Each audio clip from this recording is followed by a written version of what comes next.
इतिहास में ना कुछ कहानियां किताबों में मिलती हैं और कुछ जमीन के नीचे दबी हुई। आज हम एक ऐसी ही कहानी के पन्ने पलटने वाले हैं जो हजारों साल तक दुनिया की नजरों से ओझल थी। ये कहानी है सिंधु घाटी सभ्यता की। जरा सोचिए, एक ऐसी सभ्यता जो रोमन साम्राज्य से भी पुरानी हो, जिसके शहर आज के मॉडर्न शहरों की तरह वेल प्लान्ड हों, और वो यहीं दक्षिण एशिया में मौजूद थी और फिर अचानक कहीं खो गई। जी हां, ये कोई कल्पना नहीं बल्कि सिंधु घाटी सभ्यता की हैरान कर देने वाली सच्चाई है। तो चलिए एक आर्कियोलॉजिस्ट की डायरी की तरह इस सभ्यता के रहस्यों को परत दर परत खोलते हैं। हम देखेंगे कि ये सभ्यता कैसे खोजी गई, इनके शहर कितने अनोखे थे, यहाँ के लोग कैसे रहते थे, और आखिर में बात करेंगे उन रहस्यों की जो आज तक अनसुलझे हैं। तो शुरू करते हैं पहले चैप्टर से, एक खोजी हुई सभ्यता। मतलब कैसे एक पूरी की पूरी दुनिया जो भुला दी गई थी, उसे फिर से खोज निकाला गया। देखिए, इसकी कहानी शुरू होती है 1826 में, जब चार्ल्स मैसन नाम के एक शख्स ने पहली बार कुछ पुराने खंडहर दिखे। लेकिन असली खोज शुरू हुई लगभग 100 साल बाद, 1921 में, जब दयाराम साहनी ने हड़प्पा में खुदाई शुरू की। ठीक अगले ही साल आर.डी. बैनर्जी को मोहनजोदाड़ो मिल गया, और फिर 1924 में सर जॉन मार्शल ने पूरी दुनिया को बताया कि हमने भारत में एक बिल्कुल नई प्राचीन सभ्यता खोज निकाली है। और ये कोई छोटी मोटी सभ्यता नहीं थी, ये उस समय की सबसे बड़ी सभ्यताओं में से एक थी।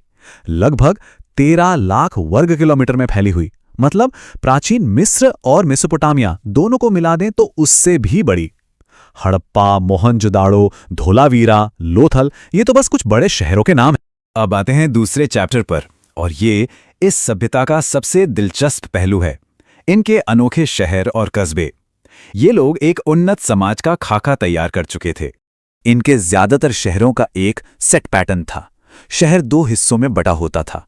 एक पश्चिमी हिस्सा जो थोड़ा ऊंचाई पर होता था, जिसे दुर्ग या सिटाडेल कहते हैं, शायद यहां शासक या अमीर लोग रहते थे, और दूसरा था पूर्वी हिस्सा, यानी निचला शहर, जहां आम जनता रहती थी।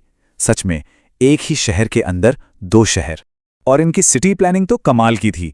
सड़कें बिल्कुल सीधी एक दूसरे को 90 डिग्री पर काटती थीं, जैसे कोई शतरंज का बोर्ड हो। नालियां ढकी हुई थीं। सोचिए, उस जमाने में वो लोग एक स्टैंडर्ड साइज की पकी हुई ईंटें इस्तेमाल करते थे, और अनाज को स्टोर करने के लिए बड़े बड़े अन्न भंडार भी बनाए थे। है ना जबरदस्त? मोहनजोदड़ो में मिली द ग्रेट बाथ या विशाल स्नानागार की तो बात ही कुछ और है। ये एक बहुत बड़ा टैंक है जिसमें उतरने के लिए सीढ़ियां हैं, आसपास कमरे बने हैं, और पानी भरने के लिए पास में एक कुआं भी है। अब ये कोई पब्लिक स्विमिंग पूल था या किसी धार्मिक अनुष्ठान के लिए इस्तेमाल होता था, ये आज भी एक रहस्य बना हुआ है। चलिए अब चैप्टर 3 में चलते हैं, सिंधु घाटी का जीवन। मतलब अब इन शहरों में रहने वाले लोगों की रोज की जिंदगी में झांकने की कोशिश करते हैं। तो वो लोग खाते क्या थे? उनकी मुख्य फसलें थीं गेहूं, जौ, मटर और सरसों। वो मवेशी, बकरी, भेड़ और भैंस जैसे जानवर पालते थे। और एक कमाल की बात, कालीबंगा में दुनिया के सबसे पुराने जुते हुए खेत का सबूत मिला है। और हां, ये दुनिया के उन पहले लोगों में से थे जिन्होंने कपास उगाना शुरू किया। लेकिन ये लोग सिर्फ किसान ही नहीं थे, बल्कि बहुत अच्छे व्यापारी भी थे। हड़प्पा की बनी हुई मोहरें बहुत दूर मेसोपोटामिया यानी आज के इराक तक मिली हैं। इससे साफ पता चलता है कि उनका व्यापार नेटवर्क कितना बड़ा और फैला हुआ था। और अब हम आ गए हैं इस कहानी के सबसे रहस्यमयी हिस्से में, लिपि और धर्म के रहस्य। ये वो पहेलियां हैं जिन्हें आज तक कोई सुलझा नहीं पाया है। इन लोगों की अपनी एक लिखने की कला थी जिसे हम हड़प्पन लिपि कहते हैं। इसमें 400 से भी ज्यादा चिन्ह या निशान हैं। लेकिन मजे की बात यह है कि आज तक हम ये समझ ही नहीं पाए कि इसका मतलब क्या है। हम इसका एक शब्द भी नहीं पढ़ सकते। सोचिए, इतिहास का कितना बड़ा राज इन छोटे छोटे निशानों में बंद है। और तो और, इनके लिखने का तरीका भी बड़ा अनोखा था। इसे बोस्ट्रोफिडन कहते हैं। मतलब एक लाइन दाईं से बाईं ओर लिखी तो अगली लाइन बाईं से दाईं ओर, बिल्कुल वैसे ही जैसे किसान खेत में हल चलाता है। अच्छा, अब उनके धर्म और विश्वास की बात करें तो हमें मातृ देवी की पूजा के सबूत मिलते हैं। एक मोहर पर पशुपति जैसी एक आकृति मिली है जो जानवरों के देवता लगते हैं। वे पेड़ों, खासकर पीपल और जानवरों जैसे कि बैल की भी पूजा करते थे। लेकिन सबसे बड़ा रहस्य ये है कि मिस्र ये मेसोपोटामिया की तरह यहाँ कोई बड़े मंदिर होने का सबूत नहीं मिला है। आखिर क्यों? और अब इस कहानी का आखिरी चैप्टर, पतन और विरासत।